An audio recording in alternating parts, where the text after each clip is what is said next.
how can that be used as sort of a model for other parts of not just the Conservancy, other conservationists and people dealing with these challenges, which seem to only be increasing? Yeah, the challenges are increasing, and we're one of the interesting spots here that we're noticing when we talk about climate change. A lot of times people talk about the future issues. It's not future here. We're seeing those impacts now. We're seeing populations start to shift and change. We're seeing saltwater inundation occurring, flooding occurring here on just a really high tide, not related to a storm event or anything. We're seeing saltwater coming in. Florida in particular is a limestone environment. The rock underneath us has passageways. It's almost like Swiss cheese. So we can't build a wall like you could in Denmark, for example, and keep the sea at bay, because the water will just come right through and come up on the other side. And that's something that we see happening here. So we have to be more creative. We have to find other ways. How can natural habitats help absorb some of that impact and give us more of a buffer between the rising seas that are coming in? We'd also need to look at property protection and how we can actually protect properties and how we can integrate nature into that to give us that helping hand, knowing that we can't just build a solid structure that would keep it at bay. And are you finding it? Is there anything you're finding that is surprising or particularly interesting so far? One of the things I find fascinating coming here and watching the shifts and how things adapt naturally. That's one of the neat aspects of this particular preserve is we've actually restored the whole coastal strand. So we have a natural dune system, we have the coastal habitat here next to it. When you go up and down the coast of Florida, that's kind of a rare spot to find. Most of the places have been developed. We like to have hotels and restaurants and other things with ocean views. So we've really developed a lot, and we are starting to rebuild the dunes and get those up. But seeing how much it shifts and changes over time. We go out, there's times of the year when you go out on the beachfront here and look out, and it's just a sandy beach. You don't even see the rock outcroppings. And then you can come out the next week and it's shifted completely, and now it's a 10-foot drop down to the water from the limestone rocks that are out there. And getting an idea of how that affects those changes and that changing in how it shifts gives us a little bit better idea of how we need to manage our coastal and realize that we can't just hold the line of exactly what we have. It kind of highlights that adaptation that nature has and what we actually need to work with and help to encourage to occur so we can help things move along in a natural way. So as a scientist, how do you deal with so many variables? Like if something is changing that much from day to day, how do you I think of science as you have a very controlled environment and you just check one thing at a time. How do you deal with that? So in the coastal environment and in our marine environment, change is always occurring. And that's something that we've gotten kind of used to working with. And that's one of our challenges that we have to work with, is looking at different impacts that are occurring and what's behind them, what's causing them. One of the things with it, because it's so dynamic, there's hardly ever a one-to-one relationship. So even though we say one of our bigger issues is our water quality issues, for example, and we look at what's causing that water quality issues, a lot of it's coming from runoff from nutrients and fertilizers and those type of issues, but that just adds to the situation. And it's all accumulative impacts of the other things that are occurring, which is actually what causes a lot of the problems. So sometimes you may really address what was one of the bigger issues and not see the change that you expect. And there can be a delay in the time for it to come back and recover. So that adds some complexity to it. And a lot of it is really getting to understand that cumulative impacts and how things accumulate and work on it together, that it takes you addressing a lot of issues together. And you really have to understand how the system works. And one of the biggest things that gets overlooked a lot of times is people. And that's one of the things that we can really have an opportunity here to understand, is how people interact with the environment and their dependence upon it. Our coastal areas here are really heavily dependent on tourism and on fishing and being able to be out in this environment. And that's one of the things we have to look at, is make sure that those services stay there, that people can still go out and fish and recreate on these areas that really holds a lot of value to them. But what does that mean in a changing system? And how can we look at it with the changing that's going on and plan out for those changes so that we don't see major impacts to our livelihood? And really the reason people come to Florida is the beautiful beaches and the beautiful water and weather, and we want to make sure that that stays and we're able to keep those services going even if we're experiencing all this change around us. That's an interesting point. Just go a little into that a little bit. Yeah, that one of the things that Blowing Rocks really helps us with, being right next to this major metropolitan area where so many people live on the water.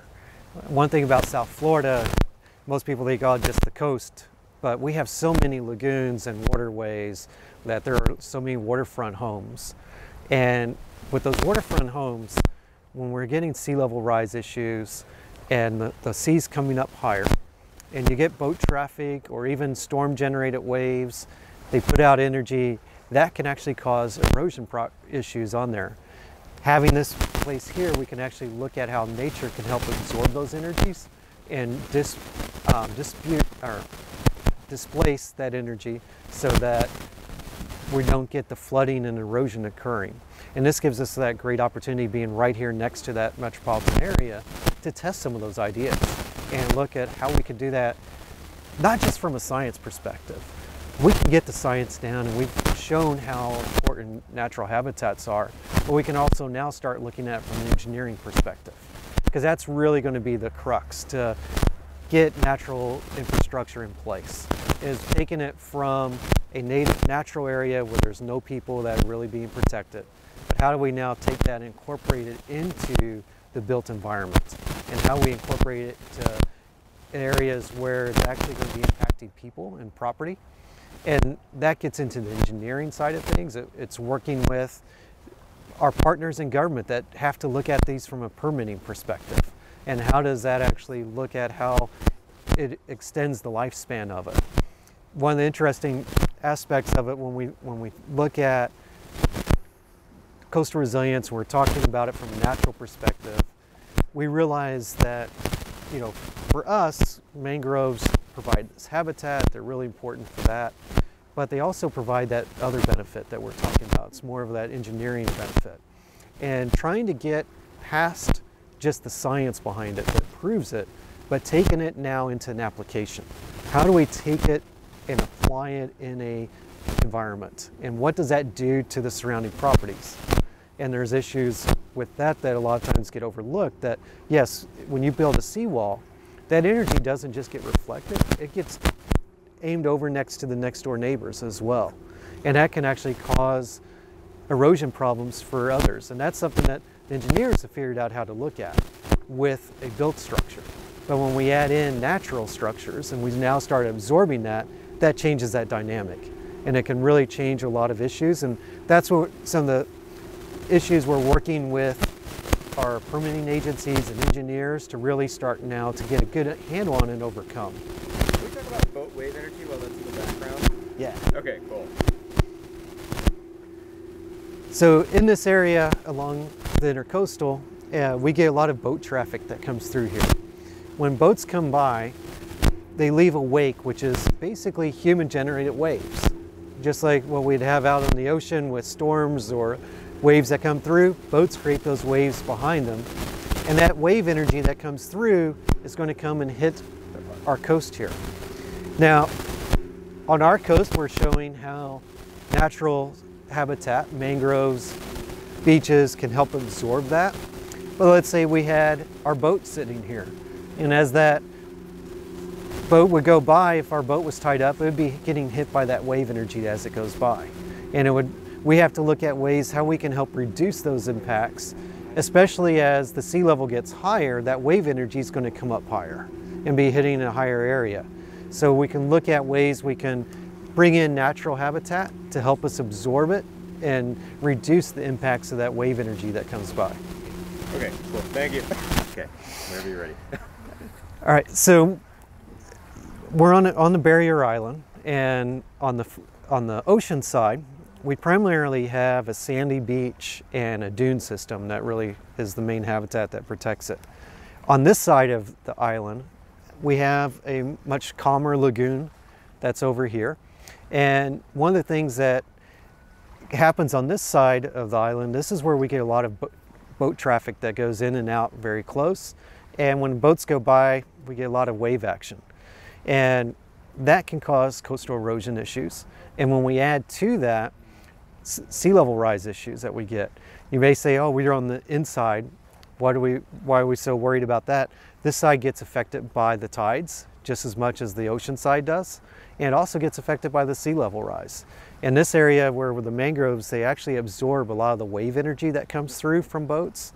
And it's really interesting, behind me, across the lagoon, there's a marina that has a seawall, which is just a concrete wall that goes through. And when the boats go by, you can see the waves hit it and they splash up and go through. Meanwhile, on this side, the mangroves just absorb all that energy. And we're able to kind of see that right there.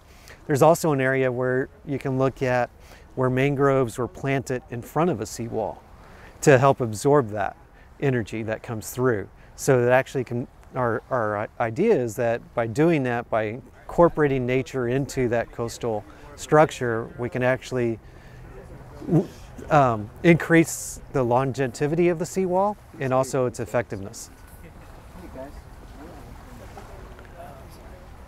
Okay, yeah. All right, sorry, can you back up just a little bit? Thanks. Yeah. How far?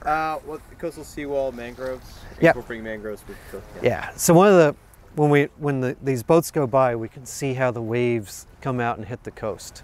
And the neat thing about the beach right here on mangroves, on Blowing Rocks, is we have mangroves, a little bit of sand beach, and as the waves come in, you can see the mangroves actually absorb that energy, and we don't see a lot of erosion occurring right behind it. If you look across the lagoon, you can see a marina that has a seawall built, and when those same waves hit that seawall, you can see the energy get splashed up and waves come up. Next to that is an area where they also have a seawall, but they've planted mangroves in front of it, and that actually helps absorb some of that energy. So that's a great illustration of an area that, yes, we would love to see it all natural, but we can actually incorporate nature into a built environment to help make the seawalls more resilient in the long term, because those mangroves in front can help absorb some of that energy before it actually hits the wall. It also is important for homeowners to think about that their property line, as the sea level gets coming up, they may start getting impacts and start getting sea level coming in and water coming in from the boats coming by. Those wave energy is just going to get worse. And by having mangroves fringe their property, they can actually help protect their property as well and protect that environment from what we're seeing with the energy that comes through.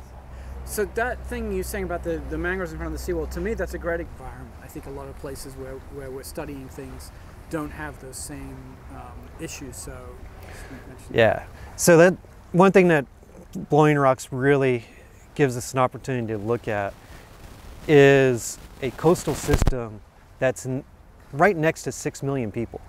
The metropolitan area that starts pretty much right here and goes south through Miami has about 6 million people in that coastal area.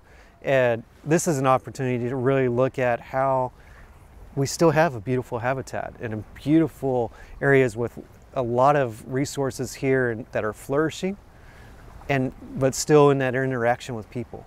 And that gives us a really unique opportunity to look at that and be able to come in and look how our conservation work can actually have a direct benefit to people, but also working with them in conjunction with that. Because it's something that's really important for this area, is being able to come and experience something that has been restored back to this natural way and be able to compare that to some of the other beach parks up and down the coast.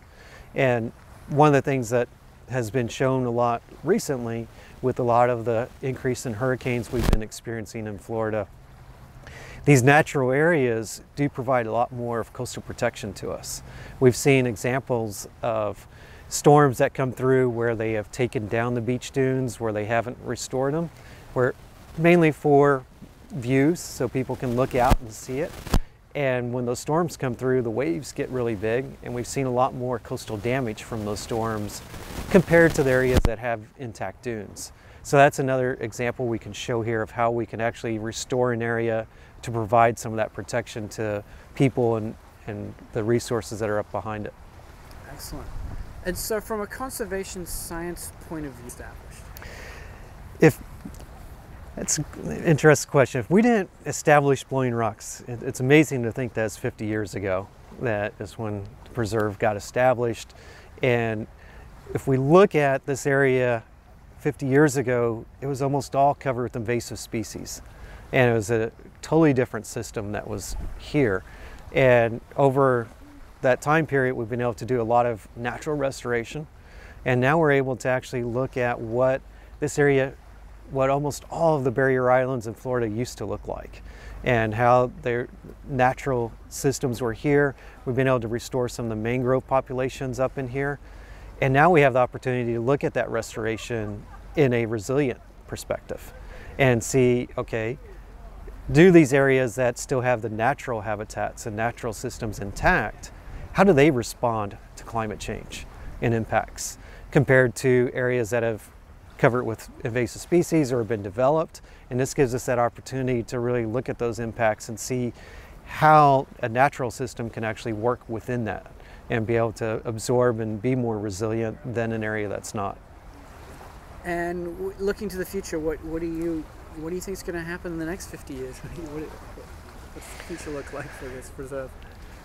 This preserve is, the next 50 years, it's going to be experiencing a lot of changes, just as Florida is going to be experiencing a lot of changes. We're seeing the sea level rise impacting us now.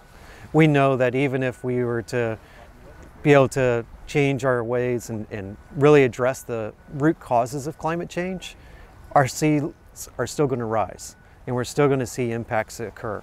So we're going to see habitats it's going to be different. It's like I said, you know, this area is dynamic in itself naturally, but we're adding to that dynamicism with having more impacts from climate change occurring. We're going to see areas that are going to get more inundated. Hopefully with having mangroves here on the coast, it'll help absorb some of that. We'll be able to see an area that has changed, but still going to be unique in the area. And for you personally, what do you love most about this place? When I come to work, and I feel kind of privileged to have my office here at the preserve, since I'm a statewide scientist, not focused just on the preserve here, it is just such a great feeling to be able to escape the hustle and bustle of the city in 5 minutes. And now I'm in an area that is natural, and I see the water and the coastal environment here. It just reinvigorates me.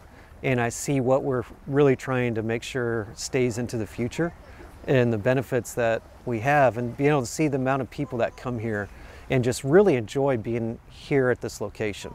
And that really inspires me to make sure that we look at our shared conservation agenda and the goals that we've set for that, and it kind of brings it home. And I can really see this is what we're talking about. This is what we're trying to achieve on a global scale, is be able to have places like this and make sure that they are sustained into the future. Excellent. Can I ask you a question? Yeah. What is the importance of